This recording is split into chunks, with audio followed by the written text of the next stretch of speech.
Aujourd'hui, c'est aujourd'hui.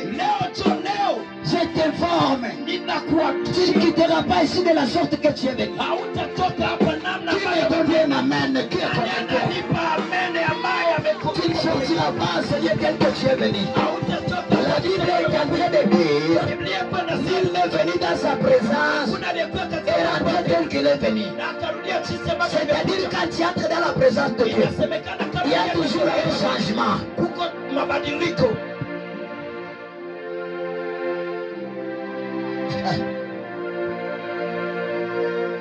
Deuxième paix. On va d'abord lire la parole de Dieu. On va lire la parole de Dieu. Nous avons notre verset de base, Jean chapitre 4, le 29e verset. Tutasoma kwanza neno la Mungu. Tuna andiko yetu ya msingi katika kitabu cha Yohana sura 4 mstari wa 29. La Bible est en train de dire ceci. Si tu as ta Bible, tu vas lire. Biblia iko nasema hivi, kama una Biblia yako utasoma. Venez voir un homme qui m'a dit tout ce que j'ai fait. Kuja uone mtu ambaye ameniambia vyote ambavyo nilifanya. Ne serait-ce pas le Christ? Haiko ndiye Kristo? Amen. Amen. On va augmenter notre verset. Ongeza ingine shairi. Nous sommes dans Luc chapitre 24. Tuko katika kitabu cha Luka sura 24 le 13e verset na mstari wa 13 au 18e verset. mpaka 14. Luc chapitre 24, le 2e verset. Luka 24 mstari wa 13 au 18e verset. mpaka mstari wa 14. Lisons au nom de Jésus. Tunasoma katika jina la Yesu. Je disais lisons au nom de Jésus. Nasema tusome kwa jina la Yesu. Ce soir tu seras béni. Jioni ya leo utabarikiwa. Je t'assure, tu seras béni. Ninakuhakikishia utabarikiwa. Aujourd'hui nous clôturons notre 4 jours d'explosion prophétique. Leo tunakamilisha siku ino za mripuko wa kinabii. Et quelque chose va exploser dans ta vie. Na kuko kitu ambacho kitaripuka katika maisha yako. Tu n'as pas la foi, il paraît. Hauna imani, inawezekana. Quelque chose va exploser dans ta vie. Kuna kitu ambacho kitaripuka katika maisha yako. Luc chapitre 24, 13e verset, disons au nom de Jésus. Luka 24 mstari wa 13 tunasoma kwa jina la Yesu. Amen. Et voici ce même jour, nos disciples allaient à un village nommé Emmaüs, éloigné de Jérusalem de 60 stades. Et ils s'entraînaient de tout ce qui s'est passé. Pendant qu'ils parlaient et discutaient, Jésus s'approcha et fit route avec eux. Mais leurs yeux étaient empêchés de les reconnaître. Tu vas souligner ça. Mais leurs yeux étaient empêchés de les reconnaître. Il leur dit, de quoi vous vous entraînez-vous à marcher pour que vous soyez tous tristes? L'un d'eux, nommé Cléopas, my God, lui répondit, est-il seul qui séjourna à Jérusalem et ne sache pas ce qui y est arrivé de ce jour-ci? On va arriver jusqu'à 19. Quoi? Leur dit-il. Et ils lui répondirent, ce qui est arrivé au sujet de Jésus de Nazareth, qui était un prophète puissant, en œuvre et en parole, devant Dieu et devant tout le peuple. Amen. My God. Qui était puissant en parole, aliyekuwa mkubwa katika neno. Tusome kwa Swahili tusikie vizuri. Eliza ya Swahili. Tunasoma kwa Swahili kitabu cha Luc 24 chapitre 13. Luka 24 mstari wake wa 13 mpaka 19. Tusome kwa jina. Eliza sawi, amen. Na tazama, siku ile wawili wao walikuwa wakikwenda de parmi eux hata kijiji jina lake Emau, kilichokuwa mbali na Yerusalema, kama mwendo wa saa 2. Na wakazungumza habari za maneno haya yote yaliyofanyika. Walipokuwa wakizungumza na kuulizana, Yesu mwenyewe alikaribia, akakwenda pamoja nao. Lakini macho yao yalifungwa wasipate kumtambua. Akawaambia, maneno gani mnayosemezana wakati mnapotembea? Walisimama wenyewe wenye huzuni. Aha. Mmoja wao jina lake Kleopa akamjibu akamwambia, wewe mgeni peke yako katika Yerusalemu, Tu es un étranger à Jérusalem. usijue maneno yaliyofanyika kule siku hizi? Aha. Akawaambia, maneno gani? Wakamwambia, Aha. maneno ya Yesu wa Nazareti, Aha. aliyekuwa nabii mwenye nguvu kwa tendo wa neno mbele ya Mungu na watu wote. Na mbele ya watu wote. Est-ce que tu peux acclamer pour la parole de Dieu? Shangilia neno la Mungu. Avant de commencer, je bénis Dieu d'abord Kabla sijaanza, nashukuru Mungu kwanza pour la présence de tout le monde. kwa uwepo wa kila mtu. Et tu viens d'arrêter ça. C'était bon. Usiache ile, ilikuwa nzuri, ilikuwa poa. Je bénis Dieu pour la présence de tout le monde dans la salle. Ninabariki Mungu kwa uwepo wa kila mtu katika mkutano. Particulièrement, je bénis et je remercie trop le révérend prophète Gédéon Faraja Kwa upekee ninamshukuru na ninasema asante sana de m'avoir confié la chair. Gédéon Faraja kwa kuweza kunipatia madhabahu. On dit que la chair est chère. Wanasema kwamba madhabahu ina bei ama ina gharama, Et on doit donner la chair à quelqu'un qui est cher. na wanatakiwa kupatia madhabahu mtu pia wa gharama. Quand quelqu'un te donne la chair, Kama mtu anakupa madhabahu, c'est un signe de confiance. ni alama ya confiance. Il n'y a pas un grand amour Hakuna upendo ya zaidi que de te donner la confiance. kama ya kukupatia confiance. Si quelqu'un t'aime, Kama mtu anakupenda mais il ne te croit pas, lakini hakuamini, il est hypocrite. ni mnafiki. Donc je bénis Dieu Nikusema mimi nabariki Mungu et je suis fier na niko na raha, furaha d'être son petit frère. ya kukuwa mdogo wake. Notre famille est bénie. Familia yetu imebarikiwa. Tu es jaloux Iko soko na bwivu, wewe uko bwivu, et notre famille est bénie. uko familia yetu imebarikiwa. Je bénis encore Dieu pour la présence de tous les hommes de Dieu dans la salle. Ninabariki pia Mungu kwa uwepo ya watumishi wote wa Mungu katika mkutano, Particulièrement à celles qui m'ont accompagné. kwa upekee wale ambao walionisindikiza Depuis Goma jusqu'à Bukavu. kutoka Goma mpaka Bukavu. Ils sont très chers devant mes yeux. Ni wako wa gharama sana mbele za macho yangu. L'un d'eux était le modérateur. Mmoja wao alikuwa mwongozaji wa ibada, C'est un homme d'onction. ni mtu wa upako, Il est puissant. ni mtu wa nguvu, Un père d'un enfant. ni baba wa mtoto Un mmoja, mari d'une femme. ni mume wa mke moja. Que Dieu te bénisse, man of God. Mungu akubariki Est-ce que mtumishi tu wa peux Mungu. saluer la foule? Tu peux changer Unaweza ton salimu mkutano Tu n'acclames pas bien. au ushangilie vizuri. Il y a un autre homme de Dieu Kuna mtumishi wa Mungu mwingine que j'aime trop et je lui respecte. ambaye ninapenda sana pia ninamheshimu. Tu sais quelque chose? Unajua kitu fulani, Quand Dieu met quelqu'un dans ton route, kama Mungu anatia mtu katika njia yako, ne néglige pas cette personne. usizarau ule mtu. Demain, c'est un mystère. Kesho ni fumbo, Tu ne sais pas ce qu'on demain peut engendrer. aujue menye kesho inaweza kukuzalia. J'ai rencontré ces hommes dans des obstacles que je ne peux pas te raconter. Nimekutanana na hao watu katika mazingira ambayo siwezi kufunulia, Mais je sais que Dieu existe. lakini najua kwamba Mungu anaishi, Et je sais que je suis appelé par Dieu. na mimi najua kwamba nimeitwa Tu le na crois ou Mungu. pas, je suis un serviteur de Dieu. Uitike ama ukatane, niko mtumishi wa Mungu. J'ai béni la présence de l'homme de Dieu, le pasteur Baraka Espoir, Ninabariki Mungu kwa uwepo wa mtumishi wa Mungu mchungaji qui vient Baraka tout droit de Goma. ambaye anatokea pia Goma, Il est au milieu de nous. iko katikati yetu. Je vois, il est en train de me filmer. Merci beaucoup. Ninaona iko nani, Il va juste faire ceci et tu vas acclamer pour la gloire de Dieu. atashangilia, tuna utapigia makofi na vigelegele. J'ai béni l'homme de Dieu et c'est un grand frère pour moi. Ninabariki pia kwa uwepo ya mtumishi wa Mungu na ni kaka yangu pia, Le prophète Gaël qui est au milieu de nous. nabii Gaeli ambaye yuko katikati yetu. Je suis étonné de le voir au milieu de la foule. Ninashangala kumwona katikati ya makutano. L'humilité précède la gloire. Kujinyenyekeza inatangulia kuinuliwa. L'homme de Dieu va juste faire comme ça et tu vas acclamer. Mtumishi wa Mungu atashangilia tu na unapiga makofi kwa Bwana Yesu Kristo. Il y a une personne au milieu de nous Kuna mtu pia katikati yetu qui est tellement très cher au devant de moi. ambaye ni wasamani sana kwangu. Maman Yabana. Ni mama ya watoto. Je ne savais pas qu'elle allait venir, Mimi sikujua kwamba atakuja, mais j'aime ce que Dieu fait. lakini ninapendaka vitu Mungu anafanya. Elle est au milieu de nous. Iko katikati yetu.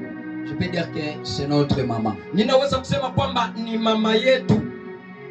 Parce que kwa sababu il y a une longue histoire. Kwa sababu kuna historia ndefu.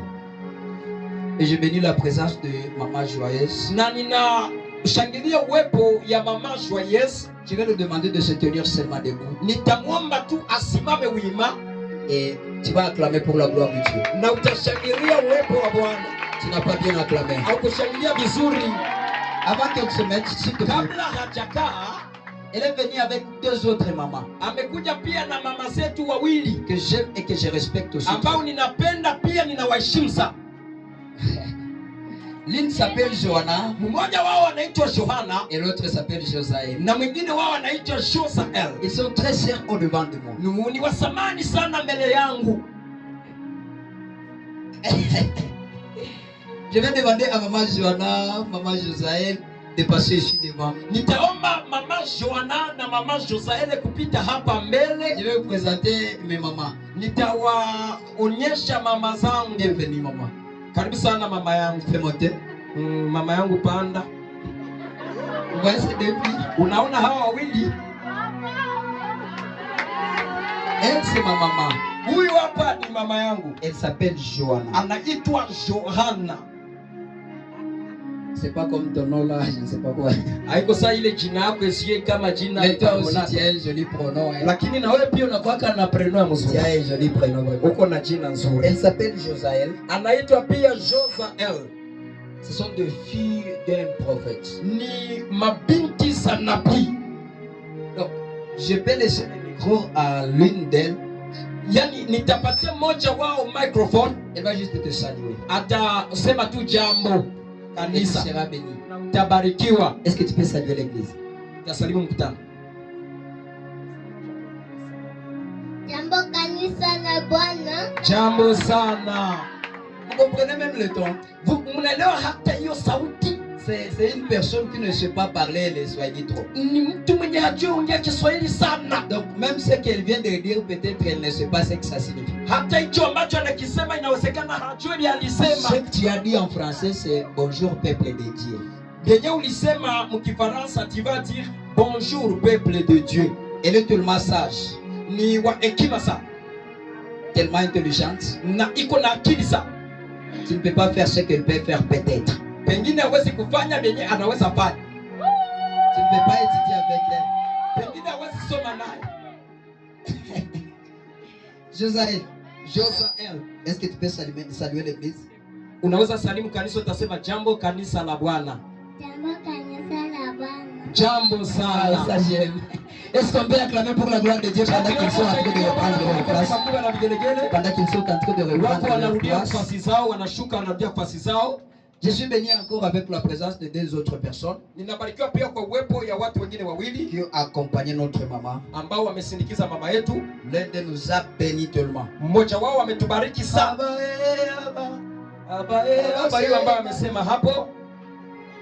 Je ne croyais pas que cet homme est tellement puissant comme ça. On s'est vu il y a des années. Mais gloire au Seigneur. Grande est ma joie de rencontrer que cet homme est devenu un plus grand serviteur de Dieu. L'homme de Dieu Bali Boaz. Ozil. C'est ça? Tu es de Real Madrid. Il va se tenir juste debout. Et tu vas acclamer pour l'onction que cet homme porte. C'est un homme qui marche avec l'onction de Dieu.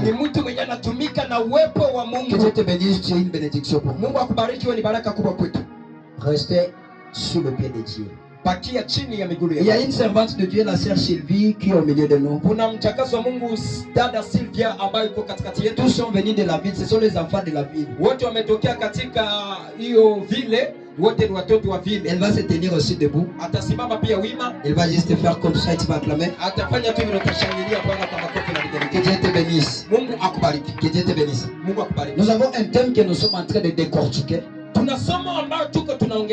Notre thème est intitulé Parle-moi de Jésus que tu connais.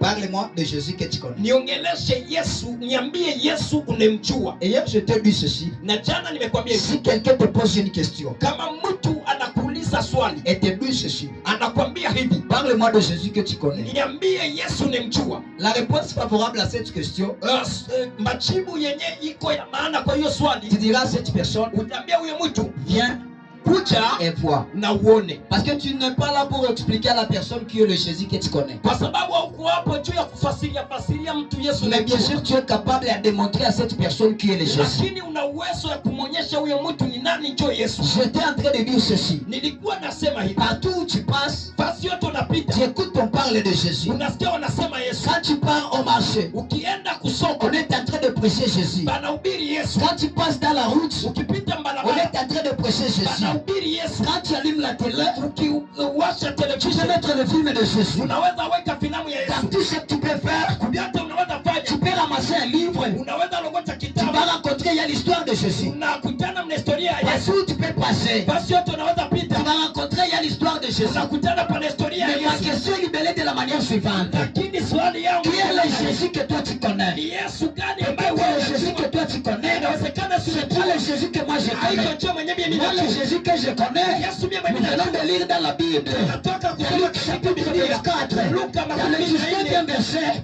la Bible est en train de dire, on a dit que si que Jésus Yesu est le grand prophète ni nabii en parole wa et neno en acte, na wa matendo. et il est puissant devant les hommes, même devant Dieu. Donc le Jésus que moi je connais, il n'est pas puissant devant toi seulement, mais il est puissant même devant Dieu. Tout ce que tu crois est puissant devant toi n'est pas puissant devant Dieu. yenye unawasiana vya nguvu mbele yako abiko vya nguvu mbele ya Mungu. Hier là on a lu.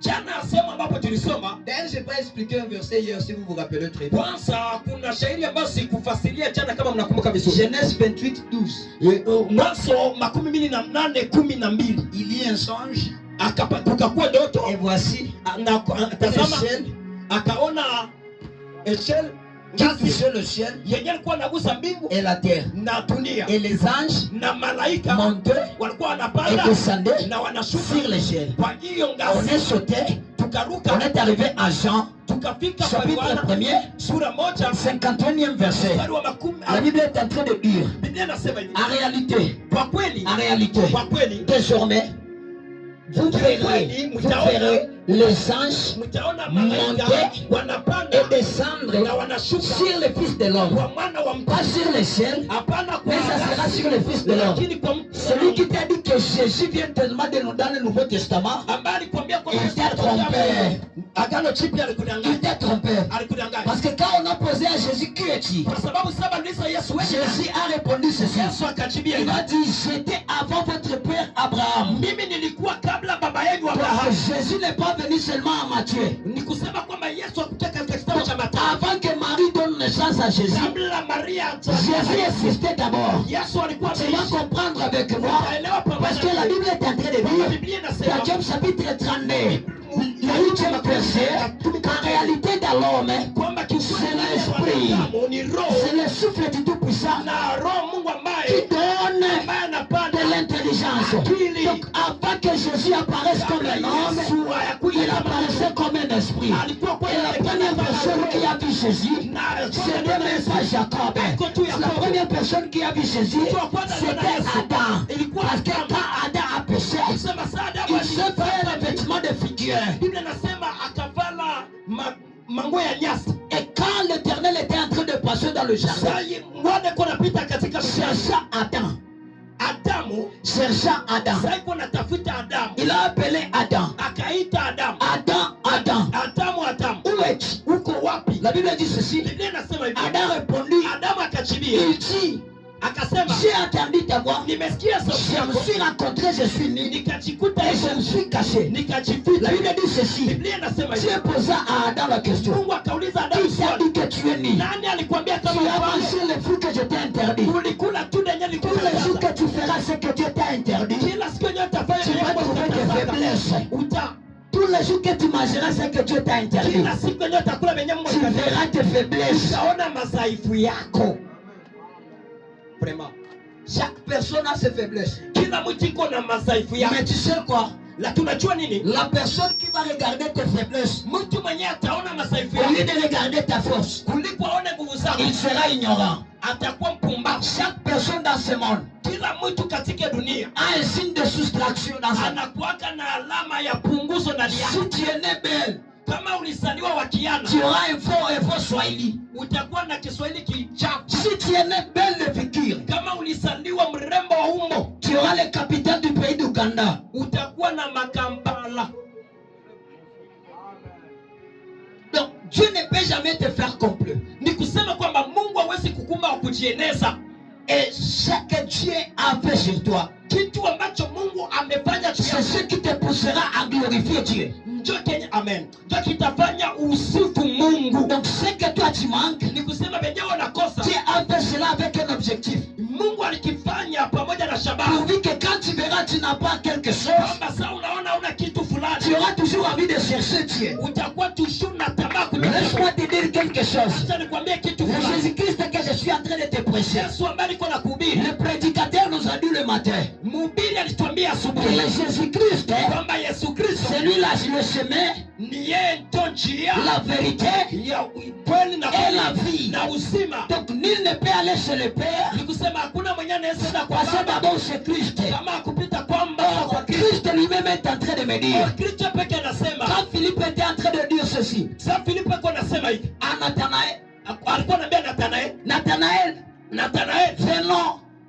venons, tukuje allons voir Jésus. twende ona Yesu. Nathanaël posant la question, Nathanaeli akauliza est-ce swali, qu'à Nazareth, je Nazareti quelque chose de bon kitu kichema peut quitter à Nazareth? kinaweza toka Nazareti? En d'autres termes, Kusema namna je nyingine, l'ai dit hier, nimesema jana, Nathanaël Nathanaeli croyait qu'à Nazareth, alikuwa anajua il y a seulement des choses. kuko tu Mais vitu, il ne savait pas ceci, hakukuwa que anajua là où il y a les choses, mahali ambapo uko là où il y a des choses mahali pako qui vitu sont négligées, ambavyo qui vinasaraulika, peut tirer quelque chose wanaweza tosha qui va rendre la gloire de Dieu. ambacho kitainua Dans ta faiblesse, madhaifu dans yako, ta faiblesse, madhaifu Dieu yako, ne va pas aller quelque part à côté. Mungu ataenda Mais Dieu pembeni, prendra ta faiblesse Mungu et atakamilisha sa faiblesse tu vas utiliser comme ta force. atatumikisha kama nguvu yako. Il y a 4 personnes dans la Bible. Kuna watu wanne ndani ya Biblia Ils s'étaient léprés balikuwa na ukoma, et ils étaient jetés en dehors de la ville. walikuwa wametupwa mbali na mchi.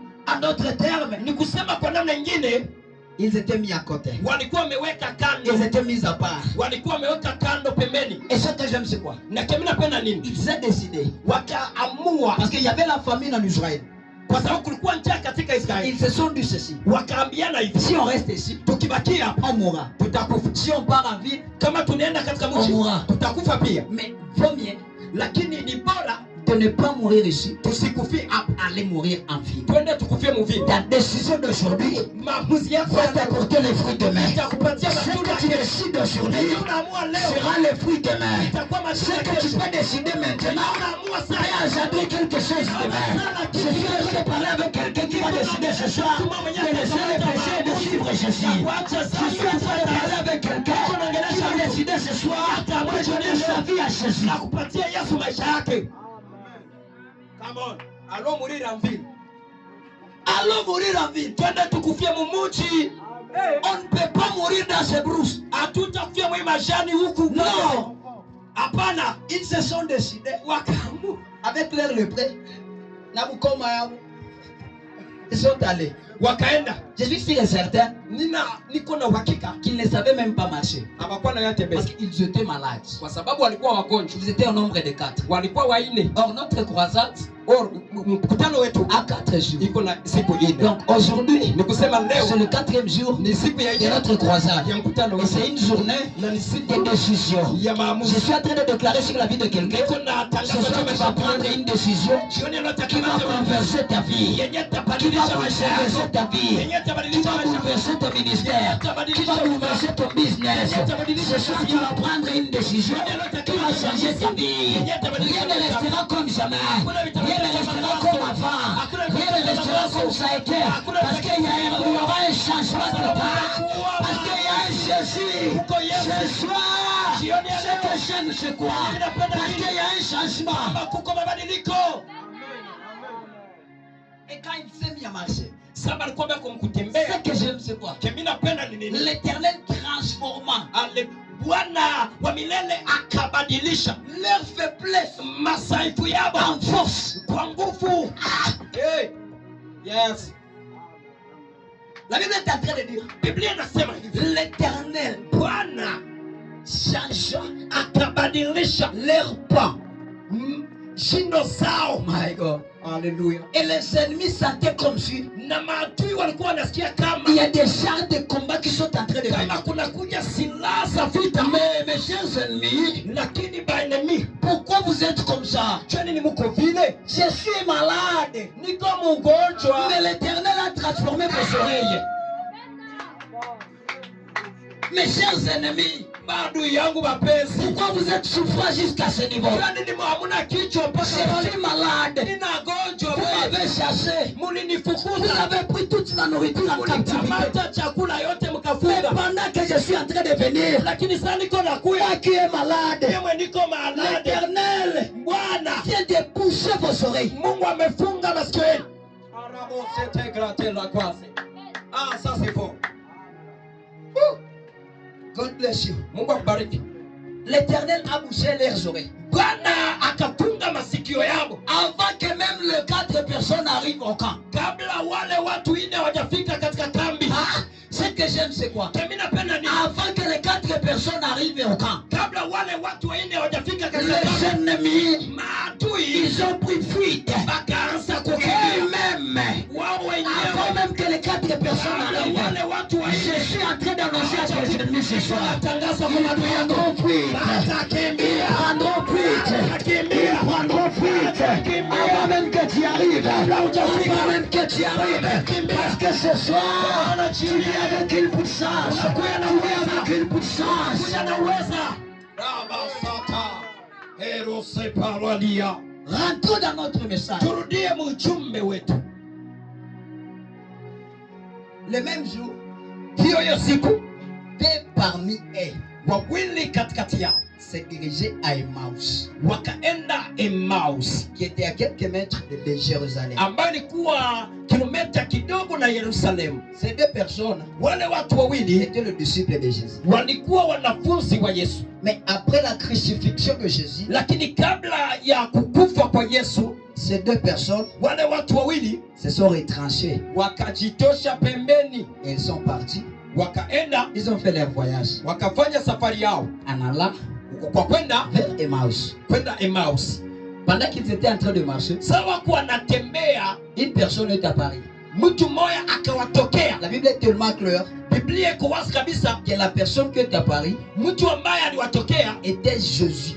alikuwa Yesu. Pas seulement Jésus, Hapana tu Yesu, mais de Nazareth. lakini wa Nazareth. Mais pourquoi la Bible peut nous confirmer que c'est Jésus de Nazareth? Kwa nini Biblia itake tuhakikishie kwamba ni Yesu wa Or, Nazareth? selon moi, je sais qu'il y a un seul Jésus. Or, kwa mimi binafsi najua kwamba kuna Yesu mmoja. La Bible voulait nous dire ceci, Biblia litake tuambie hivi, qu'il est écrit dans Esaïe, inaandikwa katika Isaya, je crois chapitre 26. ninawazia mu shairi La 26. Bible est en train de dire, Biblia inasema hivi, Éternel notre Dieu, Bwana Mungu wetu, d'autres maîtres que toi wengine wafalme kama wewe ont régné sur nous. walitawala juu yetu, Mais c'est grâce à toi seul lakini ni kwa neema yako que pekee nous invoquons ton nom. ndio tunaita jina lako. Donc, il peut y avoir d'autres maîtres, Kunaweza kuwa wafalme wengine, mais le grand maître lakini mfalme reste wetu Jésus. anabakia Yesu Il Kristo. peut y avoir des maîtres marabouts, Kunaweza kuwa wafalme wa marabu, il peut y avoir des magiciens, kunaweza kuwa bamashisia, mais munganga wa banganga, lakini c'est Jésus-Christ de Nazareth. ni Yesu Kristo wa C'est Nazareth. ça que je suis en train de chanter chaque nuit. Kuko nyimbo ndiko naimba kila Le usiku.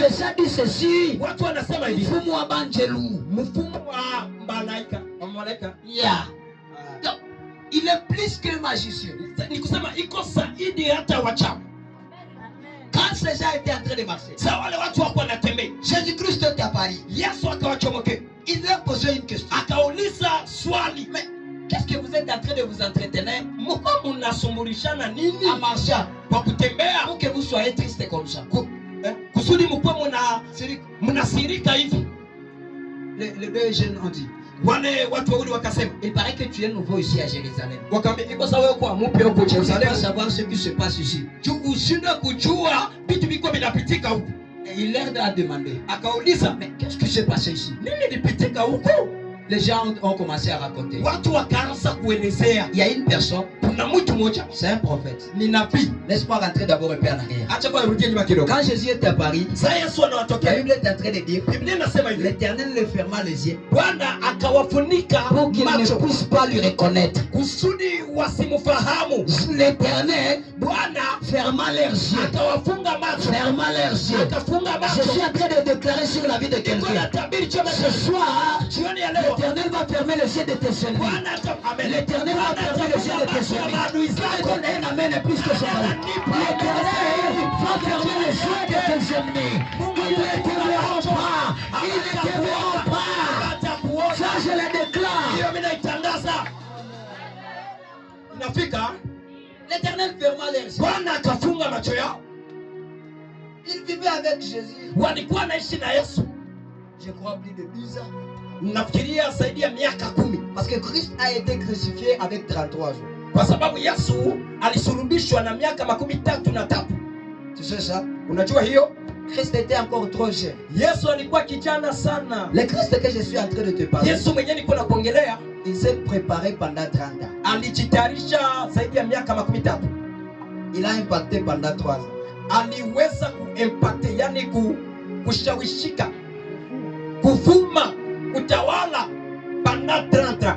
3 ans. 3 ans. Et il est glorifié Na akatukuka jusqu'à maintenant mpaka sasa et jusqu'à l'éternité. mpaka miaka na milele. 3 ans. Donc, il était en train de se préparer pendant 30 ans Yani alikuwa anajitayarisha miaka 13 pour juste un travail qu'il va faire pendant 3 ans. kwa kazi tu yenye atafanya miaka 3.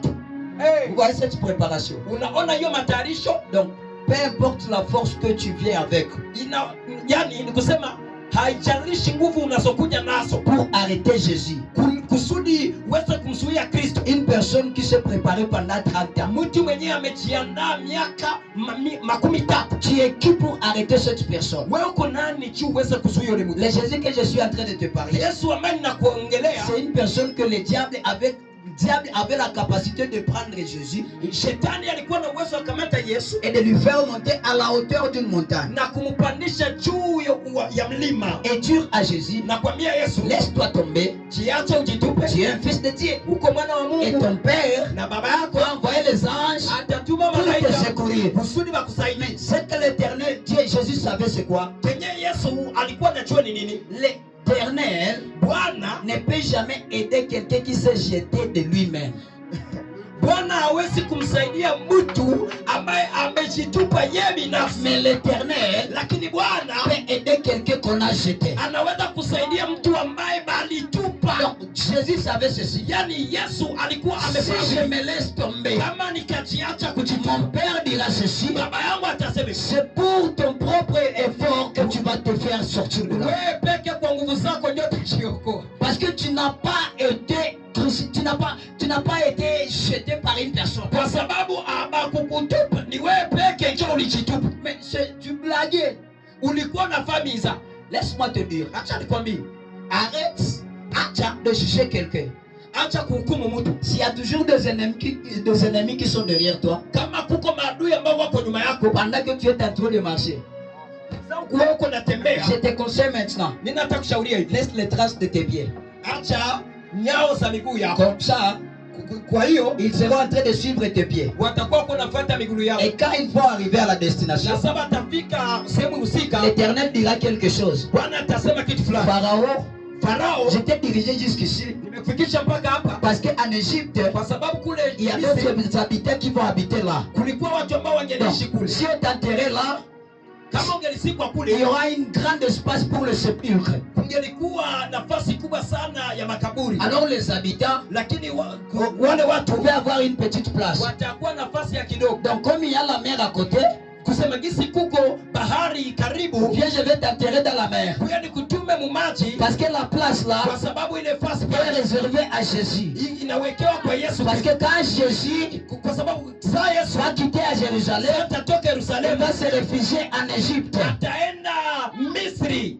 Oh, quand il va arriver en Égypte, Sasa atafika Misri, il n'a pas besoin de rencontrer des sépulcres. hana lazima kukutana makaburi. Parce que même vos sépulcres-là Kwa sababu hata makaburi yenu doivent contenir des démons. itawekwa ndani C'est mapepo. pourquoi toi, Pharaon, Kwa maana wewe Farao tu dois me suivre. unapaswa nifuate. Suis mes enfants Fuata watoto wangu. jusqu'à ce qu'ils arriveront à la destination. Mpaka sasa watafika sehemu Et ce husika. que l'Éternel a fait, c'est quoi? Kitu Bwana alifanya Lorsque nini? la dernière personne israélite Wakati mtu wa mwisho wa a Israeli levé ses pieds dans la mer, alitosha mguu katika bahari, la dernière personne des Égyptiens wa mwisho wa Misri a mis ses pieds dans la mer. akaiweka katika maji. Et ce que j'aime, c'est quoi? Mimi napenda ni nini? La mer se ferma. Biblia inasema bahari Et ikafungwa. quand la mer se fermait, Ile bahari tous ilifungwa. les enfants de l'Égypte Wale wote watoto wa ont Misri été enterrés dans la mer. wasikwa ndani Ce ya que maji. j'aime, c'est quoi? Mimi napenda nini? Pendant que les enfants d'Israël traversaient, Sasa watoto wa Israeli walikuwa il wanapita. paraît que les baleines étaient en train de se parler. Inawezekana balene zilikuwa Mais qui naongea. est cette personne Nani huyu mtu qui est tellement puissant, mwenye kona qui nguvu? vient de tracer un chemin dans notre maison? Katika Les nyumba yetu. baleines qui étaient à gauche, à ces baleines qui sont à droite. Mais cette personne qui est de nous séparer, il ne savait pas que c'était le plan de Dieu. Et quand il y a le plan de Dieu, même ceux qui ne collaborent pas doivent collaborer.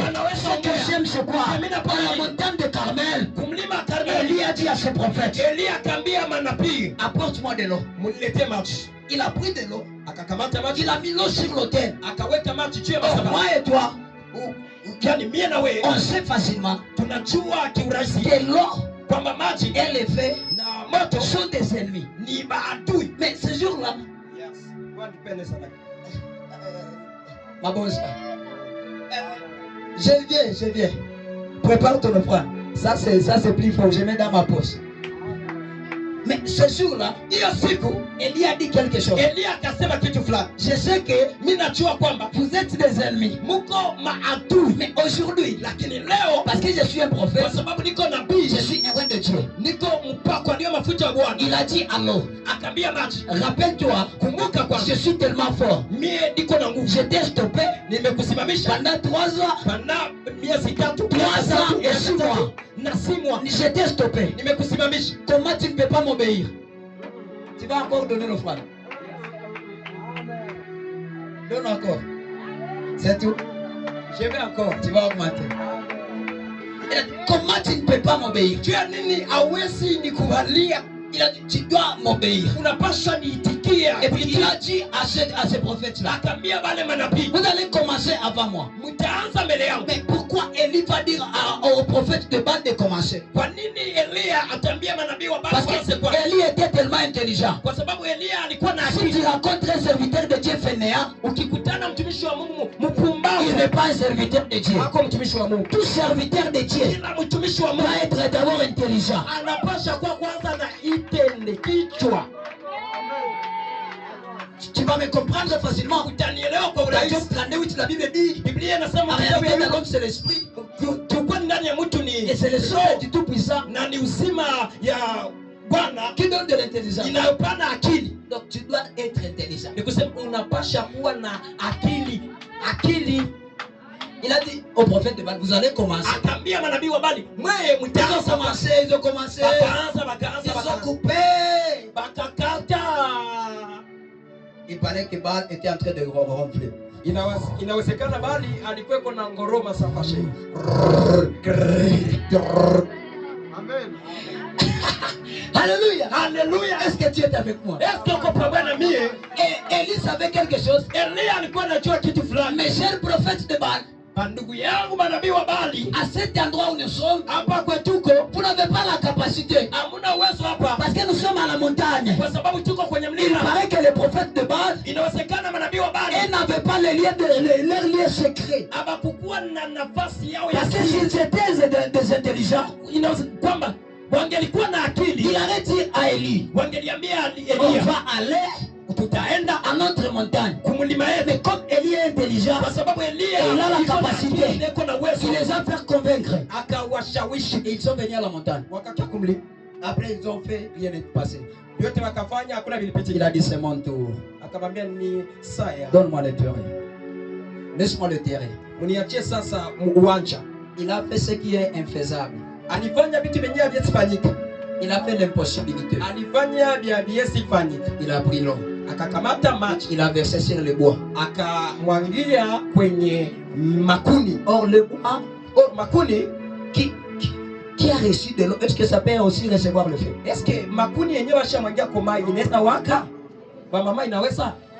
Mais ces jours-là, Lakini hiyo siku ce que j'aime c'est quoi? mimi napenda nini? Élie invoqua l'Éternel. Elia akaita Bwana. Et Éternel, Akaambia Bwana, si je suis ton serviteur, kama mimi niko mtumishi qu'elle le wako, fait du sang, moto qu'elle le fait moto du sang, ishuke, qu'elle le fait du sang. moto ishuke. Après ces instants, Après hiyo masaa, pas même des secondes, hapana hata dakika mbili, je ne sais pas si en haut, mimi sijui kama uko juu il y avait des bombes. kulikuwa makombora, On a jeté des bombes sur l'hôtel d'Élie. wakatupa makombora Et kwenye l'hôtel madhabahu ya explosa Elia. avec l'offrande. Biblia inasema kwamba hiyo madhabahu ikawaka moto pamoja na sadaka, Et l'offrande là na hiyo sadaka a été sacrifiée pour Christ. ikaweka hapo kwa ajili ya Bwana. Rentrons dans notre message. Turudie katika ujumbe wetu. Parle-moi de Jésus. Qu'est-ce que Niambie Yesu mwenyewe unajua. Alors Jésus posa à ces deux personnes une question. Kwa hiyo Yesu akawauliza hao watu Mais wawili qui est swali. cette personne qui a été crucifiée? Ni nani huyo mtu ambaye aliyesulubishwa? Ces deux personnes ont dit à Jésus. Wale watu wawili wakamwambia Yesu, Il était un prophète alikuwa nabii fort, wa nguvu, puissant, una uwezo en actes, kwa matendo en parole, na pia kwa maneno, devant Dieu mbele ya Mungu et devant les hommes. na mbele ya watu. En d'autres termes, Kwa usemi mwingine, ces gens-là voulaient dire quoi? wale watu walitaka waseme nini? La personne qui a été crucifiée, Huyo mtu ambaye aliyesulubishwa, même les gens qui l'ont crucifié, hata watu waliomsulubisha n'étaient pas comme lui. hawakukuwa kama yeye, Ils étaient en bas. walikuwa wa chini, Parce qu'il est fort kwa sababu ni wa nguvu et il est puissant. na ni wa uwezo. Mais quelque chose que j'aime, c'est quoi? Lakini kitu ninachokipenda ni Jésus-Christ, Yesu Kristo. tu es fort, Uko wa nguvu, tu es puissant. uko wa uwezo. Mais comment les gens qui ne sont pas de Torah peuvent te crucifier? Juu ya nini? Kwa sababu gani watu ambao wako wa ngazi yako wanaweza kusulubisha? Mais ce que j'aime, c'est quoi? Mimi napenda nini? Le Christ, Huyo Kristo il n'est pas venu pour se sauver, hakukuya juu ajiokoe, mais il est venu pour nous sauver. lakini alikuya juu. Je suis en train de te parler d'un Christ Niko na kuongelesha Kristo, qui n'est pas venu pour se sauver, hakukuya juu mais qui est ajiokoe, venu pour nous sauver. lakini alikuya juu La Bible est en train ajiokoe. de dire, Biblia inasema hivi, pendant qu'il était à la croix, saa alikuwa kwenye avec msalaba deux brigands, pamoja na majambazi je l'ai wawili. dit l'aventure, Nimesema juzi, une personne a dit, mmoja akamwambia, hey, hey, toi, monsieur, wewe jamaa, tu as dit, ulisemaka tu vas détruire le temple, utabomoa hekalu et après 3 jours, na baada ya siku 3 tu vas bâtir ça. utaijenga. S'il te plaît, Kwa hiyo nakusihi, les bâtisseurs, mchengaji, sauve-toi et sauve-nous. sasa ujiokoe kisha na sio tuokoe. Si j'allais rencontrer ces deux personnes, Kama ningelikutana hao watu wawili, on allait avoir un combat avec la personne qui a dit cela. tungelipambana kugongana ngumi na mtu aliyesema hivyo. Peut-être qu'il a bien dit. Inawezekana niongea vizuri, Mais le problème c'est quoi? lakini shida ni Il nini? ne sait pas formuler la phrase. Hajue kutengeneza Parce usemi, qu'il n'était pas intelligent. kwa sababu hana akili. Il n'a pas lu quelque part où la Bible est en train de dire, Hakusomaka fasi kwa Biblia quand inasema, Dieu a tant aimé le monde, wakati Bwana il a alipenda donné dunia son Fils unique akapanda mwana pour wake que pekee quiconque va croire dans lui kusudi kila mwenye ne périsse point, mais asipotee qu'il ait la vie na éternelle. uzima wa Donc milele. le Christ que je suis en train de te Kusema dire, Kristo ni c'est kuonyesha quelqu'un qui donne la vie éternelle. mtu anayependa uzima wa milele. Il ne savait pas que Christ n'est pas venu se sauver, mais il est venu nous sauver. Yes, S'il savait ça, il allait dire, sauve-nous et tu vas te sauver. Mais il a dit, sauve-toi d'abord, et Yes. après tu vas nous sauver. Mais tu es tellement ignorant, toi. Sasa huyu jamaa kuwa anajua kwamba Kristo alikuja kujiokoa. Kama angelikuwa na kile angelisema kwamba tuokoe kwanza shie kisha nao tuokoe. Alikuwa bumbafu. Bumbafu. Alors ces gens ont dit, on dit à la personne, ils sont en train de parler avec Jésus, mais l'Éternel a fermé ses yeux pour qu'ils ne puissent pas les reconnaître que c'est Jésus. Wale watu wako naongea na Yesu Kristo, lakini Bwana ameziba macho yao ili wasiweze kumtambua kwamba ni Yesu Kristo. Cléopas prit la parole. Cléopas prit la parole. Cleophas akakamata neno, Il a dit, akasema la personne qui a été crucifiée, huyu mtu ambaye aliyetundikwa c'est un prophète. ni nabii. Premièrement, le Jésus que je suis en train de te prêcher. Ya kwanza Yesu ninekuhubiri. Moi, le Jésus que je connais, Mie Yesu ambaye nimemjua. c'est un grand prophète. Ni nabii wa Il est plus qu'un voyant. iko zaidi ya Il est plus Yohana. qu'un prophète. Iko zaidi ya Il est nabii. plus que le marabout. Iko zaidi Il ya est wachawi. plus que Mahomet. Iko zaidi ya Il est Maombi. plus que je ne sais pas qui. Iko zaidi Il ya est plus que les idoles que tu es en train de se prosterner Iko devant. zaidi ni Parce que le Christ que je suis en train de te parler, ce que j'aime chez lui, c'est quoi? Kinapenda kwake nini? Ce n'est pas parce qu'il est mort. Haiko kusema juu amekufa Il est ressuscité. na kafufuka. Mais Lazare était mort. Mbona Lazaro naye alikufa? Et Lazare a fait beaucoup de jours plus que Christ. Na Lazaro alifanya siku za mingi zaidi ya Lazare Kristo. a fait 4 jours dans le tombeau. Lazaro alifanya siku 4 katika kaburi Et il est ressuscité. na akafufuka. Alléluia. Haleluya. Il y a une femme qui était à Naïm. Kulikuwa mwanamke mmoja ambaye alikuwa katika mji wa La Naina. femme avait un fils. Ule mama alikuwa na kijana, Ils étaient en route déjà pour l'enterrement. walikuwa katika njia kwenda kuzika. Mais quand Jésus rencontra ces hommes-là, Lakini saa Yesu alikutana hao watu, Jésus ressuscita la femme. Yesu akamfufua mtoto. Il y avait encore une fille, Kulikuwa pia de binti Jairus, wa Yairo qui était à la maison. ambaye alikuwa nyumbani. La fille était déjà morte. Ule binti alikuwa tayari amekufa, Jairus était tellement riche. na huyo Jairus alikuwa tajiri Il kabisa. est parti pour prendre Jésus. Alienda kukamata Yesu, Viens et guéris ma fille. kuya umponyeshe binti wangu. Mais Lakini malheureusement, lakini kwa bahati mbaya, dans la route, katikati ya njia il y avait encore une femme kulikuwa pia mwanamke qui avait aussi un grand problème ambaye pia alikuwa na shida ya et qui kabisa, avait besoin de la visitation de Dieu. ambaye pia alikuwa na lazima ya kutembelewa na Mungu. Cette femme était impure pendant 12 ans. Ule mama alikuwa Elle était en train de saigner pendant 12 ans. alikuwa anatoka damu miaka 12. Et quand la femme a entendu qu'il y a Jésus qui vient de passer, Sasa huyo mama alisikia kwamba Yesu yuko la mkupita. femme s'est dit en elle, Mwanamke akasema ndani yake, lelo nde lelo, leo njoo leo, vie nange ko changer, maisha yangu itabadilika, vie nange ko changer. maisha yangu itabadilika. Lelo nde lelo, Leo njoo leo, nazomona mobali. nimeona mwanaume Mobali oyo azoyaka, huyu, mwanaume ambaye aza lokola anakuja ba mobali te. haiko kama wanaume wengine. Mobali oyo azoya, Ule mwanaume ambaye aza na anakuja makoki iko na uwezo ya kokausa piso linanga. ya kukausha machozi Mobali oyo yako. azoya, Huyo mwanaume anakuja aza na makoki iko na uwezo ya kopesa nga ya kunipatia oyo mokili yenye dunia ekopesa nga te. ilikuwa haiwezi nipa. La femme s'est dit, Mwanamke akasema, je sais, ninajua dans l'ancienne alliance, mwagano la kale on était en train de parler walikuwa wakiongelea aux Lévites.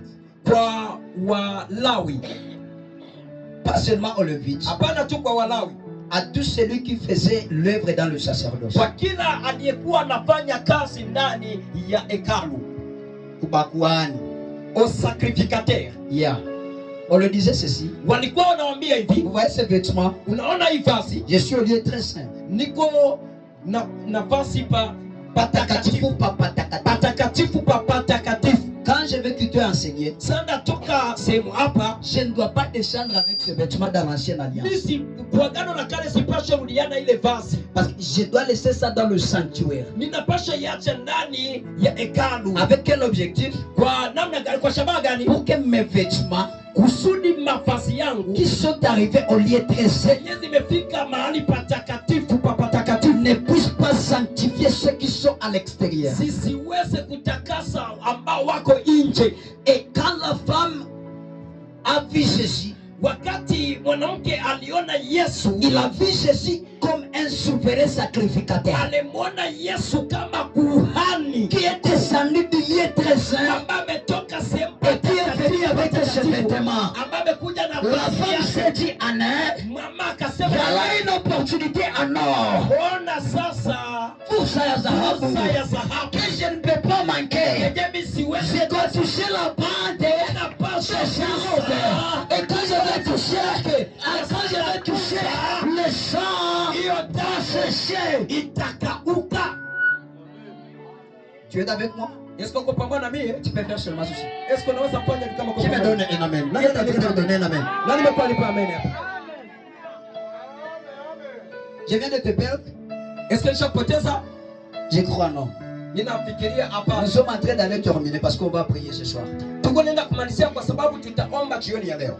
Alors Jésus, Kwa hiyo Yesu continuons la route akaendelesha njia avec les deux gars. pamoja na hao watu wawili. Donc au total, ils étaient maintenant Ni kusema kwa ujumla wakakuwa sasa watatu. 3 personnes. Watatu. Oh, la Bible est en train de dire ceci.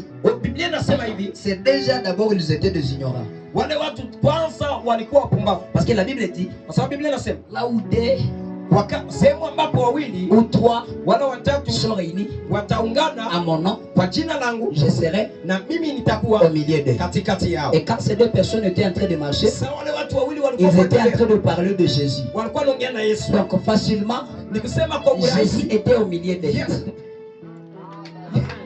Yesu alikuwa ishakuwa katikati yao. Jésus était déjà au milieu d'eux. Yesu alikuwa ishakuwa katikati yao. Comme ils étaient des ignorants et Dieu a fermé leurs yeux. Lakini kwa sababu walikuwa wapumbavu na Mungu alikuwa amefunga Dieu macho yao. avait un objectif de fermer leurs yeux. Mungu alikuwa na namna gani ya kufunga macho Shabaha ya yao. kufunga macho. Shabaha ya kufunga macho Parce yao. que s'ils eussent laissé les gens voir Jésus, Kama akiacha watu waone Yesu, ces gens allaient partir partout wale watu wangelienda sehemu yote, pour aller dire wanaenda sema Jésus est ressuscité.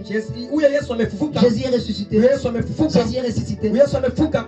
Or, Jésus est apparu à ses disciples 3 fois. Ni kusema Yesu aliwaonekania, aliwatokea wanafunzi wake mara 3. Jésus est apparu d'abord à Marie. Ya kwanza Yesu alimtokea kwanza Maria. Marie voulant toucher Jésus. Sasa Maria anataka aguse Yesu. Jésus répondant à Marie et dit, Yesu akajibia Maria, ce n'est pas le temps de me toucher. haiko wakati ya kunigusa. Il y a le temps que tu peux toucher de Jésus. Ni kusema kwa wakati Et unaweza il y a le temps que tu ne peux pas toucher Jésus. wakati hauwezi Le gusa Yesu. temps que tu ne peux pas toucher Jésus, Wakati hauwezi gusa Yesu. c'est le temps que Jésus doit te toucher lui. Ni wakati yenyewe Quand tu yeye ne touches anapaswa pas Jésus, kuguse. Kama umguse, Jésus lui va te toucher. anapaswa C'est kugusa. ce que je suis en train de te dire. Jioni leo nilikuwa Tu n'as pas nakwambia, besoin de toucher Jésus. hauna lazima Parce kugusa qu'il Yesu. va se diriger tout droit Yeye peke à yake ta place là où tu es. basi yenyewe Tu n'as pas besoin de passer à l'intermédiaire. hauna Tu lazima n'as pas besoin de passer dans une canal. Mais l'Éternel lui-même va se diriger. ataenda. J'aime trop l'évangile de Jésus. Ninapenda sana injili ya Yesu Kristo. Je vous ai dit, il y a beaucoup de Jésus. Ninawambia kuna wa Yesu wa mingi ya. Et il s'appelle Mariam. Kuna wasabili ya Maria. Le Dieu m'a dit, c'est un musulman. Huyo ni Mizilmani. Il y a un type qui a joué le film de Jésus. Kuna jamaa moja amecheza filamu ya Yesu. Il y a des photos que le témoin nous envoie. Kuna mapicha ambazo mashahidi wa Yehova wanatutumia. J'ai une question que je vais poser à la foule. Niko na swali ambayo nitauliza mkutano. Qui a déjà vu Jésus? Nani ambaye amewahi kuona Yesu siku moja? Qui a déjà vu Jésus? Nani ambaye amewahi ona Yesu? Aweke mkono juu. Je ne dis pas de mwalimu de TikTok. Je ne dis pas le mwalimu Richmond wa ku TikTok huyo hapo Nyamugo. Il est en train de faire comme Jésus. Iko nafanya kama tunavyoona kwenye filamu ya Yesu. Quelqu'un peut voir le type et dire, j'ai vu Jésus. Kuna mtu anaweza ona huyo jamaa. Mais tu es malade ou quoi? Na anasema niliona Yesu. Wewe umegonjwa ama je? T'as ensorcelé toi. Nani alikuloga? Que la sorcellerie libère ton corps au nom de Jésus. Hiyo uchawi itoke mwili wako kwa jina la Yesu. Alors, le Jésus, Kwa hiyo huyo Yesu c'est pas la personne que tu as vue dans le cinéma. haiko huyo jamaa uliyemuona katika filamu. Mais c'est la personne que Cléopas est en train de nous dire. Lakini ni huyo mtu ambaye Cleophas iko anatuambia. Il est puissant Ya kwanza ni wa nguvu en parole katika maneno et en acte. na katika matendo. Laisse-moi te dire, Acha nikwambie, tu ne verras Jésus nulle part hautaonaka Yesu si ce n'est pas ici. kama sio katika Tu ne Biblia. verras Jésus nulle part Hautaonaka si ce n'est pas dans cette Bible. kama iko ndani ya J'aime Biblia. trop les Bibles. Napendaka sana Biblia. J'aime trop les livres. Ninapendaka sana Le vitabu. Mais il y a un livre. Lakini kuna kitabu, Il y a un livre. kuna kitabu Et c'est la Bible que j'ai en main. na hii Biblia ambayo iko katika J'ai beaucoup lu beaucoup de livres. nimesoma vitabu Depuis que j'ai commencé à étudier, tokea on nous donnait des syllabus. walikuwa wametupa J'ai masema. lu dans tous les syllabus. Nimesoma katika J'ai kila pas vu sala. quelque part Siyaona fasi où on a dit, ambapo wamesema venez à moi, mujeni tous qui êtes fatigués et chargés, et je vous donnerai du repos. Mais quand j'ai pris la Bible, je lis quelque part, et j'ai vu en écrit, venez à moi. Njoni kwangu. Tu as beaucoup de livres chez toi. Uko na vitabu vingi sana kwako, Mais où est-ce qu'on écrit, lakini wapi ambapo wanaandika venez à moi, Njooni kwangu vous tous nyinyi wote qui êtes chargés ambao mmechoka et fatigués na mmesumbuka avec le fardeau, na mizigo et je yenu, vous donnerai na mimi nitawapa des repos. mapumziko. Dis-moi encore, Niambie tena, dans ta Bible, kwa hiyo Biblia yako, dans le livre que tu as, kwa hiyo kitabu ambacho unacho, le livre que tu aimes, ile kitabu ambacho où unachokipenda, est-ce qu'on écrit? wapi ambapo wameandika Après 3 jours, baada ya siku il 3 ressuscita. akafufuka? Pas seulement ressuscité, Hapana tu kufufuka, il était venu lakini avec amekuja le clé na funguo de séjour ya mauti, de la mort. ya mauti, ya kuzimu, Séjour de la mort. ya kuzimu. Il est venu avec ce clé. Amekuja na hizo Mais funguo. dis-moi dans ta Bible, Niambie si il est écrit, kama imeandikwa je suis mimi la lumière du monde. niko nuru ya ulimwengu. Dis-moi, Niambie s'il y a une personne dans ta vie kama kuna huyo qui mtu peut se tenir debout ambaye anasimama et wima dire, na anasema moi, mimi je vais prendre tes péchés. Mais quand j'ouvre la Bible, je vois quelque part où il a dit, je me suis fait pécher moi, je me suis fait pécher moi, je me suis porté nu. nimeachwa uasi utupu Uniquement pour toi. kwa ajili yako wewe peke Donc, yako. moi, quand je te parle de Jésus, Sema mimi sana kusumulia je te Yesu. parle de Jésus qui est fort en parole. Ninakubiri Yesu ambaye ni wa nguvu katika Et le maneno. Jésus qui est fort en parole, Yesu ambaye ni wa nguvu katika neno. comment il est fort en parole? Namna gani ni wa nguvu katika neno? La Bible est en train de dire, Biblia inasema hivi. pendant qu'il était en train de prêcher, Saa alikuwa kuna ubiri dans la salle, katika dans mkutano, l'église, katika on hekalu, amena une femme wakamletea qui mwanamke était courbée ambaye alikuwa pendant amekufa 7 ans. panda miaka La 7. femme là Huyo mwanamke était de la descendance alikuwa kisasa d'Abraham. ya Et Abraham. quand Jésus voyait la femme, Yesu anaona Jésus dit à la femme, akamwambia huyo mama, tu es guérie de ton infirmité. Je suis en train de te parler de Jésus qui est capable de guérir même une maladie qui a pris 7 ans. hata hiyo magonjwa mimi imechukua miaka Le 7. Jésus que je te parle, Yesu ni il a raconté une personne à la piscine de Bethsaïda qui avait fait 38 ans. Il a dit à cette personne, mon frère, veux-tu être guéri? La personne a dit, je n'ai personne qui va me jeter dans la piscine. Jésus dit à la personne, prends ton lit et marche. J'ai dit à quelqu'un ce soir, tu vas récupérer ton lit et tu vas marcher. na utatembea. Non, moi le Jésus que je te parle, No, mie Yesu ambaye nakuongelea c'est un Jésus tellement différent. ni Yesu mwenye iko tofauti kabisa. La Bible est en train de dire, Biblia iko inasema hivi, j'ai lu ça quelque part, on vous dit. J'aime ça. ninapenda hiki, J'ai lu ça quelque part dans la Bible. nimesoma hii sehemu fulani katika Biblia. Il est venu Amekuja pour fermer les yeux kwa kufunga de macho ceux qui voient ya wale wanaoona et ouvrir les yeux na kufungua macho des aveugles. ya vipofu. Il est venu Amekuja pour utiliser les faibles kwa kutumikisha wadhaifu afin d'anéantir kwa ajili ya les kusaraulisha puissants. wale wenye nguvu. Il est venu Amekuja pour utiliser les fainéants, kwa kutumikisha pour wapumbavu, rendre nuls kwa kusaraulisha les intelligents. wale wenye akili. Donc le Jésus que moi je te parle, Yani Yesu nilikuambia c'est quelqu'un qui peut te prendre de zéro ni mtu ambaye anaweza kutosha kwenye zero et te rendre à héros. na nakufanya Tu ne m'as kuwa pas donné une hero. ton amène m'inquiète. Ton amène est en train de m'inquiéter. Hiyo amene yako inanishangaza na niogopesha. Moi, le Jésus que je te parle, Yesu nilikwambia mimi c'est une personne ni mtu ambaye qui est arrivée un jour aliyefika siku à une moja cérémonie. akafika kwenye harusi, Il n'y avait plus du vin. Aka- Il n'y avait plus du vin. hakukuwa tena mvinyo. Sa mère est venue. Mama yake akakuja Sa mère a dit à Jésus, akaambia Yesu, ils n'ont eu à boire. hawana hata cha kunywa, S'il te plaît, samahani, fais quelque chose. fanya kitu fulani La jamani. réponse que Jésus dit à sa mère, Jibu ambayo Yesu anamwambia mama yake, pas maman, pas maman. Il ne dit pas maman. hapana mama. Il dit ceci. Akasema hivi, Jésus répond et dit ceci. Yesu akajibu akasema hivi, Femme, mwanamke, femme, mwanamke, qu'y a-t-il kuna nini entre toi katikati yako et moi? na mimi? Mon heure Wakati yangu n'est pas encore arrivé. haijafika bado. Mais j'aime la sagesse de Marie. Ninapenda hekima ya Maria. Marie répondant en silence. Maria akajibu kwa hekima, kwa kimya. On dit souvent, Wanasemaka On hivi. répond les imbéciles par le silence. Wanajibia wapumbavu kwa kimya. Mais c'est pas tout silence qu'on donne à un imbécile. Lakini haiko kila kimya unapapa. Il y a souvent quand tu gardes le silence, Inawezekana sana tu te préserves de quelque chose. unakuwa umejikinga na kitu fulani. Quand Marie garda son silence, Samaria alichunga ukimya wake. j'ai entré dans l'intérieur de Marie. Nimeingia katika undani wa Maria. Et Marie m'a dit ceci. Na Maria akaniambia hivi, Mon frère, ndugu kaka yangu, ministre, mtumishi, je suis resté calme mimi nilibakia kimya parce que dans moi, kwa sababu ndani yangu je disais ceci. nilikuwa nikisema hivi, Toi, Jésus, wewe Yesu tu es venu chez moi umekuja et kwangu mon heure n'était pas encore na arrivée. wakati yangu ilikuwa Tu kayafika. me redevable.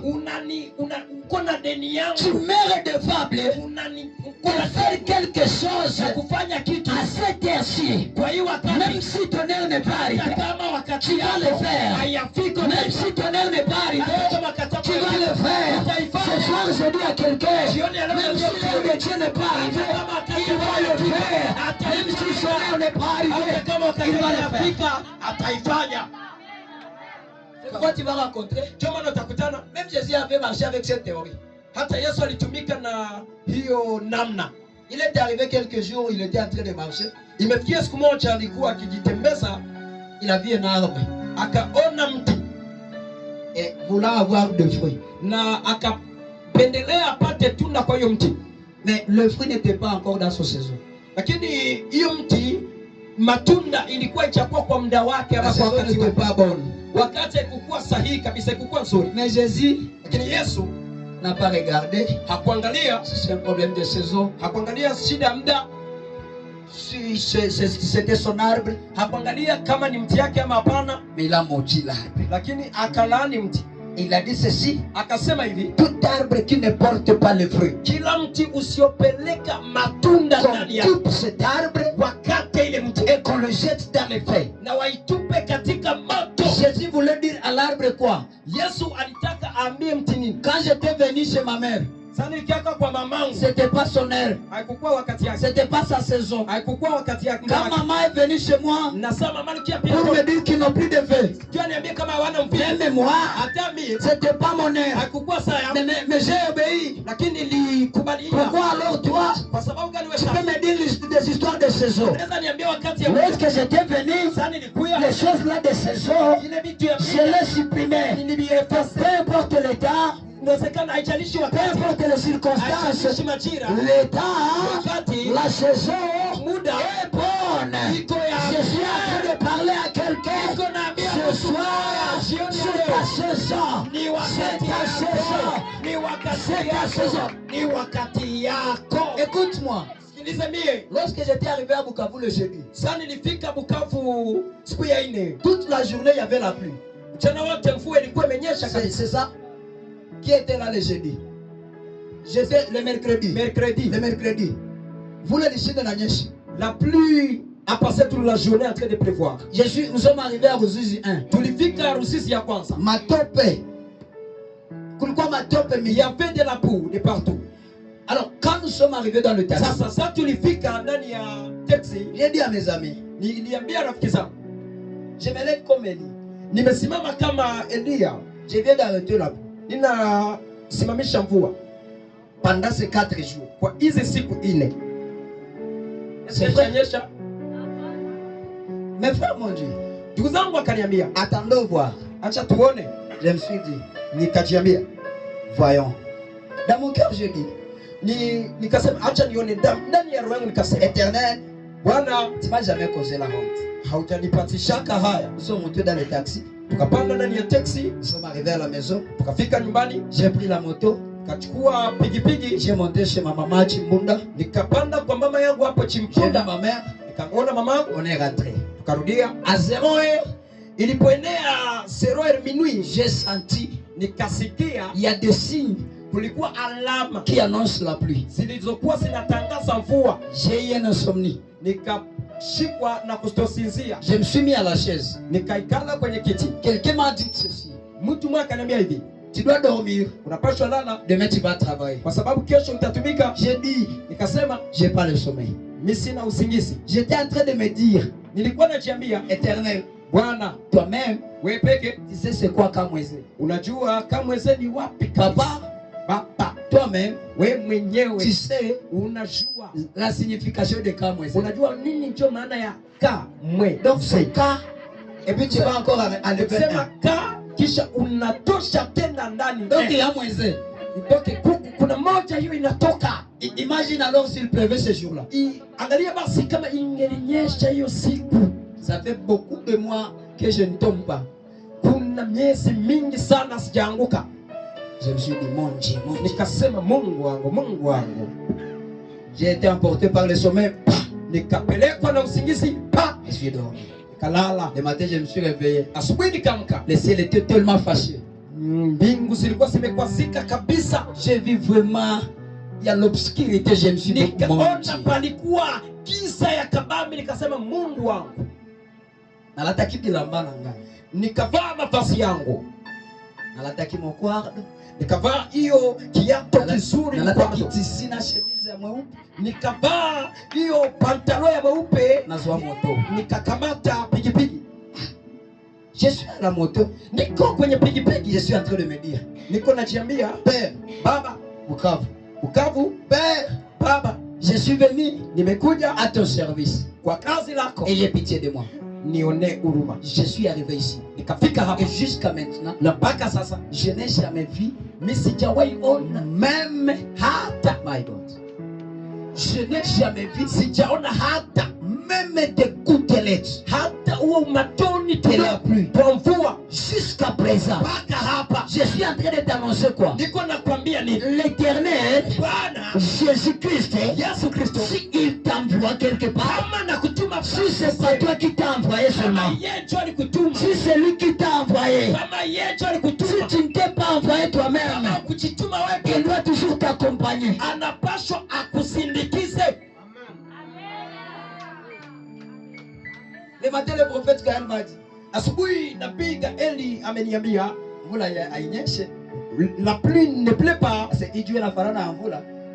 Le soleil que je vois c'est un signe de la pluie. J'ai dit au prophète, Nikaambia nabii, j'ai stoppé la pluie. J'ai stoppé la pluie. nilisimamisha mvua.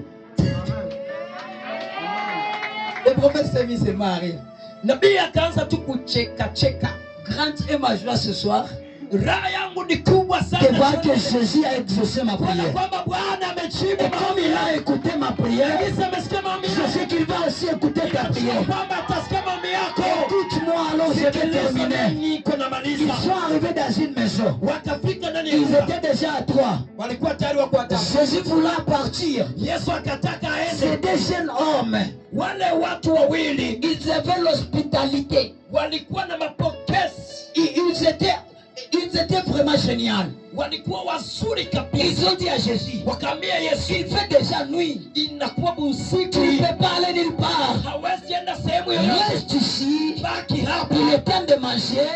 On va manger ensemble. Ni wakati wa kula chakula, tutakula pamoja. Donc après la Pâque, Kabla ya Pasaka, après la Pâque, baada ya Pasaka, après la Pâque, baada ya Pasaka, la première personne qui a mangé avec Jésus, yani mtu wa kwanza aliyekula na Yesu c'était Cléopâtre avec l'autre personne. maana alikuwa Kleofasi na huyo mtu mwingine. Ils sont amenés, Wakafika wakaleta mkate, ils sont amenés wakaleta du vin.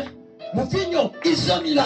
wakaweka hapo. Jésus s'est tenu à la table. Yesu akaweka kwenye Et meza. pendant qu'ils étaient là, Sasa wako pale, ils voulaient manger avant la prière. walikuwa wanapenda wakule. Mais Jésus leur dit, Yesu akawaambia, prions d'abord. tuombe kwanza Il kabla ya kula. prit le pain. Akakamata mkate, Il met en haut. akainua juu, Il bénit Dieu. akabariki Bwana, Il bénit Dieu. akabariki Bwana, Après il descend. kisha akashusha. La Bible est en train de dire, Biblia inasema hivi, Jésus Yesu remplit la paix. Le pain. Yesu akamega mkate. Après, Baada il distribue. akawagawia, Il dit, akasema, prends, kamata, ça c'est pour toi, hii ni yako ça c'est pour toi. na hii ni yako. Après cela, Baada ya hiyo il pria aussi pour le vin. akabariki pia mvinyo, Il leur donna encore. akawapatia tena. Après ce temps, Baada ya hiyo wakati Jésus n'a rien mangé. Yesu akukula kitu. La Bible est en train de dire, Biblia iko nasema il a disparu. akapotea. Après la disparition de Jésus, Baada ya kupotea Yesu, leurs yeux s'ouvrirent. macho yao sasa Ils yakafunguka, ont reconnu quelque chose. wakajua sasa kitu La fulani. seule personne qui faisait ça, Mmoja aliyekuwa tunafanya c'était hivi Jésus. ilikuwa Yesu. Il s'était dit, Wakaambiana on était avec Jésus. ulikuwa na Et on a Yesu ignoré. na hatukujua. On était avec Jésus. Ulikuwa na Et on Yesu a ignoré. na hatukujua. Ma prière pour toi ce soir Maombi yangu jioni ya est leo que Dieu ouvre tes yeux. kwamba Yesu Que afungue Dieu macho. ouvre tes yeux. Wafungue macho. J'ai dit que Dieu ouvre tes yeux. Wafungue macho. Que Dieu ouvre tes yeux. Wafungue macho. Que Dieu ouvre tes yeux. Wafungue macho. Je suis en train de déclarer Niko natangaza kamu paranofe pakadia. que Dieu ouvre tes yeux. Mungu afungue macho yako. C'est après la disparition de Jésus. Baada ya kupotea kwa Yesu. On était avec Jésus. Tulikuwa na Yesu hapa. C'est pourquoi Ndio maana j'ai donné raison à ces disciples qui ont dit que Jésus c'était un fantôme. nimepatia hao wanafunzi wake sheria waliosema kwamba Yesu ni mzimu, Parce qu'un fantôme, kwa sababu mzimu tu ne peux pas le comprendre. hawezi muelewa. Un fantôme Mzimu peut prendre ton corps. anaweza kamata mwili Un wako. fantôme Mzimu peut prendre mon corps. anaweza kamata mwili Un wako. fantôme, Mzimu c'est pas une personne. haiko mtu. Un fantôme, Mzimu c'est un esprit. ni roho. Et quand Jésus marchait sur le sol, Na sasa walikuwa kwa tembea, il se disait là, walikuwa nasemezana huko. voici, Angalia, je vous ai dit nimewaambia que ce type, kama huyu c'est jamaa un fantôme. ni mzimu. Maintenant, Sasa vous me donnez raison. mnanipa Il sheria ne savait pas que Christ est venu, kwamba Yesu même alikuja. s'il portait la chair, Hata kama il était un esprit. lakini alikuwa Il ne roho. savait pas que c'était un esprit. Alikuwa Et roho. quand un esprit parle, tous les hommes se taisent. Quand un esprit parle, il parle une autre langue. C'est pourquoi l'apôtre Paul est en train de dire, vous savez parler en langue, mais moi je parle en langue, puisque vous tous, la Bible est en train de dire que celui qui parle en langue ne parle pas aux hommes, mais il est en train de parler à Dieu. Lakini anaongea na Mungu. Ces gens ne savaient pas Hawatakuwa na jua que c'était un esprit. kwamba huyu alikuwa roho. Et ils devaient parler le même langage. Ilibidi pia ongee kwa hiyo lugha yao. Ce que j'aime c'est quoi? Mimi napenda ni nini? Quand des esprits se croisent, Kama roho mbili zinakutanana, les esprits zizo roho ne sont pas de bonjour. Les esprits ne sont pas de bonjour. zile roho asijuake vile vya jambo. Les esprits ne savent pas c'est quoi bonsoir. Zile roho sijuake nini jioni njema. Mais les esprits, Lakini roho quand ils se croisent, ils se donnent de main et commencent à ricabler ce picambi. Et c'est qu'à la tulia, Samri Kemandolia, et Cabricantolima, Sadeba, Eli Wasukemando, la Brique de Basadia, Eli Wasukendena Sadia, et Sabado Sali Comanda, et Sukeli Bradesana, Alua Sukento, et Cabri de Asata, et Coconia, Glory Candes. Palia.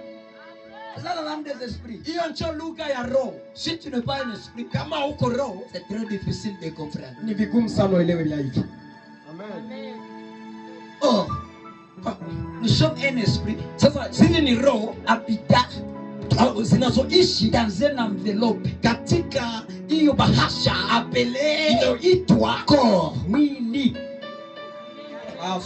Donc ça, Sasa hii c'est un enveloppe. hii ni bahasha. Est-ce qu'il y a quelqu'un qui me comprend? Est-ce que comme mtu anaelewa? Ça, c'est un enveloppe. Hii ni bahasha hii. Pourquoi quand quelqu'un meurt, Kwa nini sa mtu anakufa je prends l'exemple sur moi-même, na kamata mfano kwa mimi mais pekee. ça ne va pas m'arriver au nom de Jésus. Lakini vita nifikia katika Si jina la moi je Yesu. meurs, Kama mimi nakufa, on ne va pas dire où est Ushindi. hawatasema ushindi kwa On va wapi? dire où est le corps. Watauliza mwili iko wapi? Parce que l'esprit qui est à moi, Kwa sababu roho inaishi ndani yako. l'esprit qui était dans l'enveloppe, Ni roho iliyokuwa inaishi ndani tu ya bahasha. n'est plus dans l'enveloppe. Haiko tena katika bahasha ambayo ni mwili. Jésus, quand il était sur la croix, Yesu sasa alikuwa kumsalaba, il a pleuré. akali Eloi, Eloi, Eloi Eloi lama sabachthani. lama sabachthani. Mon Dieu, Baba yangu, baba yangu, pourquoi m'as-tu abandonné? kwa nini umeniacha? Laisse-moi te dire que dans Jésus, il y avait deux personnes. Acha nikwambie kwamba katika Mais Yesu à kulikuwa ces watu wawili. instants-là, Lakini kwa hiyo muda Il y avait une seule personne. kulikuwa mtu mmoja tu. Et la personne qui était là, Na mtu ambaye alikuwa pale c'était Jésus. alikuwa Yesu. Parce que le Christ Kwa sababu Kristo était déjà dans un mission.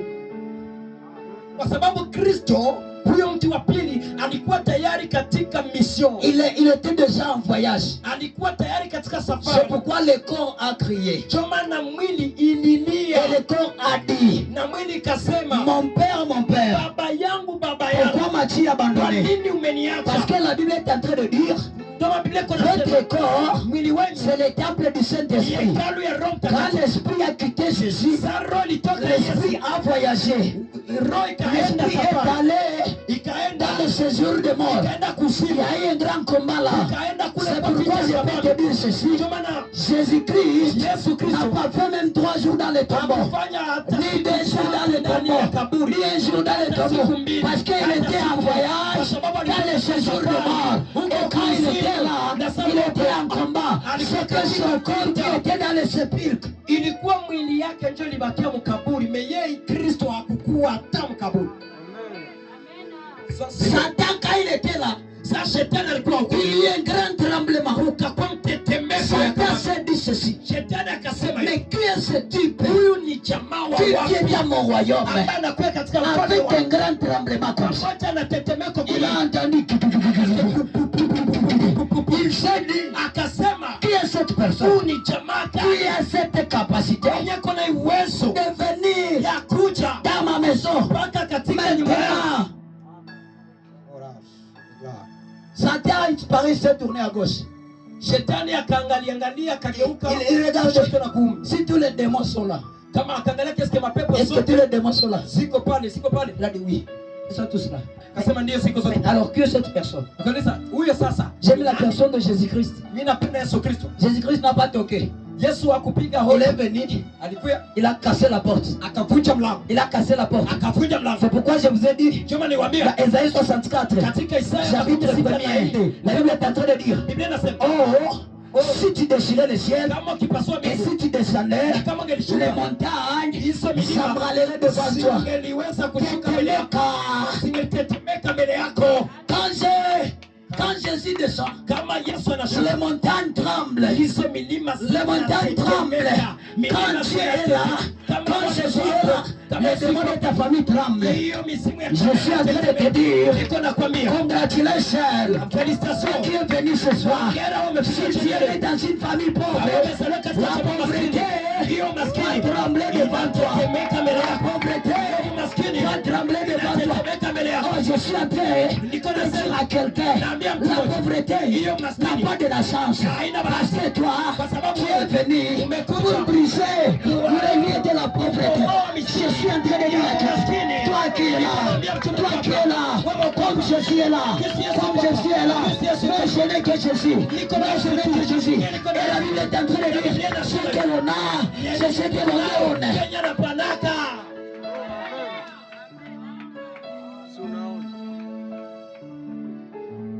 Est-ce que nous sommes ensemble? Est-ce que tuko pamoja? Tiens-toi debout, tiens-toi debout. Simama kwa kidogo, simama, simama. Tiens-toi debout. Simama kidogo.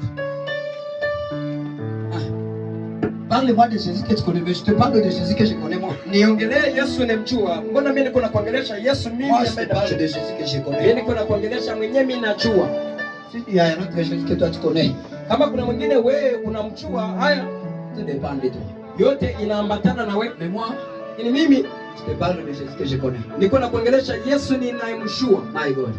Yesu wangu. Maman Kiongozi n'est pas là. Mama kiongozi, mama elepala. My God. Pourquoi il n'est pas venu? Kwa nini hakukuja? Oui. Il a un visiteur. Iko na mgeni. Je suis en train de te parler de Jésus que je connais. Niko na kusumbulisha Yesu mimi ninayemjua. On peut fermer la porte déjà. Est-ce que tunaweza zuia mlango? S'il y a quelqu'un qui est à l'extérieur, il peut entrer. Kama kuna mtu ambaye yuko nje tayari anaweza kuingia ndani. Tu peux me donner une bonne mélodie. Est-ce que wanaweza tupatia hiyo sauti nyororo kwenye hiyo keyboard. Dans Jean chapitre 4, le verset